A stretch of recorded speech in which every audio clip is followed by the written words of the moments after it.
Саламатсыздар ма балалар? Бүгін біздер 5 класста жаңа пән Қазақстан тарихын бастаймыз. Қазақстан тарихы бұрын сіздер бастауыш класста оқыған дүниетану, жаратылыстану пәндерінің жалғасы деп айтсақ та болады. Осы 5 класста Қазақстан тарихын бастап 11 классқа дейін сіздер оқисыздар. Бүгінгі біздің бірінші сабағымыз кіріспе сабақ. Қазақстанның ежелгі тарихында не оқытылады?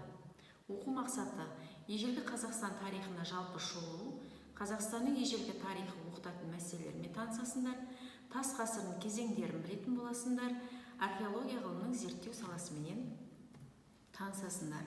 Енді ойланып көрейік, тарих дегеніміз не? Ол не туралы баяндайды? Ойланып көрейік. Осы Қазақстан тарихы пәнде біз нені оқып үйренеміз? Бүгінгі сабағымыздағы сіздерге тірек сөздер тарих, тас дәуірі, қола дәуірі, темір дәуірі, археологиялық ескерткіштер, археологиялық мәдениеттер, геология деген сөздерді естеріңізге сақтаңыздар. Тарих дегеніміз не? Тарих дегеніміз бұл адамзат туралы ғылым. Ол өмірде өткен маңызды оқиғалар, тарихи тұлғалар туралы ақпарат береді. Тарих бұл халықтар мен мемлекеттердің көне заманнан бүгінгі күнге дейін басынан өткен оқиғаларды жүйелі түрде оқытатын пән. Тарих сөзі бұл көне араб тілінен аударғанда уақытты анықтау немесе оқиғалар тізбегі деген мағынаны білдірген. Бұл сөзді алғаш рет тарих атасы атанған ежелгі грек ғалымы Геродот өз еңбектерінде пайдаланған. Енді ежелгі Қазақстан тарихы нені оқытады? Қазақстанның ежелгі тарихы тас ғасырынан бастап біздің дәуіріміздің 5 ғасыр аралығындағы тарихты, археологияны, қазақ жерін мекендеген ежелгі адамдардың өмірі мен тіршілігін болған оқиғаларды баяндайды. Сол адамдардың тұрмыс тіршілігіндегі, шаруашылығындағы ерекшеліктерін, мәдениетін, діни наным сенімін оқып білетін боласыңдар.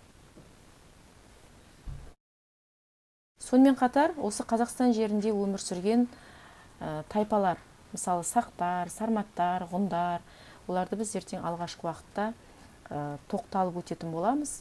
Сол тайпалардың көрші тайпалармен қарым-қатынасы, мәдени байланыстары, жалпы олардың Қазақстан тарихында алатын орны туралы терең оқып білетін боласыңдар.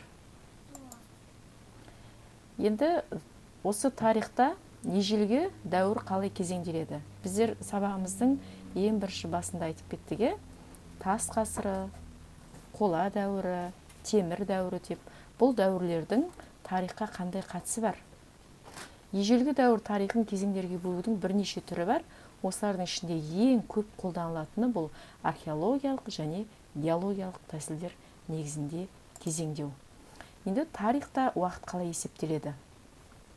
Уақыт сызбасына мән беріңіздер. Міне, мына жерде біздер 0 деп алатын болсақ, біздің заманымыздан бұрын десек, онда үлкен санмен, мысалы, біздің заманымыздан бұрынғы 4-ші, 3-ші, 2-ші, 1-ші ғасыр деп, ал біздің заманымыз болса, өздеріміздің кәдімгі күнделікті санап жүрген реттік жыл санауменен 1, 2, 3, 4 деп, не осылай есептеп санаймыз. Ал жалпы тарих ғылымында жылдар араб сандары менен, ал ғасырлар Рим сандары менен есептелінеді. Ал біздің жыл санауымыздан бұрынғы уақыттарды қысқаша БЗБ немесе біздің эрамызға дейін деп қысқартып көрсетеміз.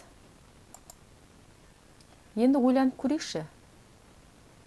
Тарих уақытпен немесе белгілі бір орынмен тығыз байланыста қарастыру тисе, оның себебі неде деп ойлайсыздар?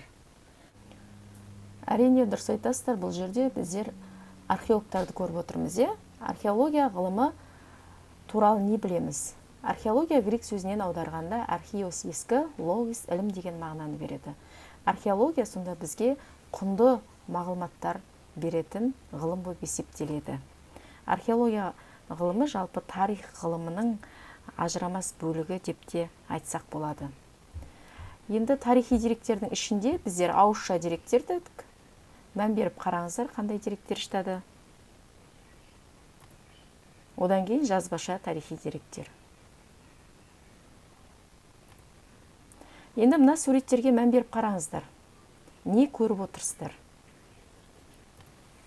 Осы суретті Эйлер шеңбері әдісіне салу арқылы не, қалай, неге және нәтижесі. Осы әдіске салып, суретте не көріп отырсыздар, соны жаза қойыңыздар. Өзгерістерді анықтаңыз. Мана біздер жоғарыда айтып кеттік дәуірлерді: тас дәуірі, қола дәуірі, темір дәуірі. Міне осы үш дәуірдің үш басты өзгерістерді анықтап жазасыздар. Мына деректерге мән беріңіздер. Негізге ала отырып жазасыздар.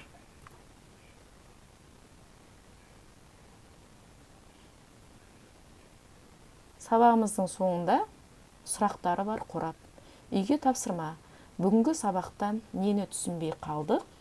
Сол сұрақтарыңызды жазып, маған кері байланысқа жібересіздер. Ежелгі Қазақстан картасына зер салып қарайық. Бұл да бізге тек қана тас дәуіріне мән беріп қараңыздар. Бұл жерде палеолит дәуірінің ескерткіштері, мезолит дәуірінің ескерткіштері, неолит дәуірінің ескерткіштері. Шартты белгілерге міндетті түрде мән береміз. Назарларыңызға рахмет. Сау болыңыздар.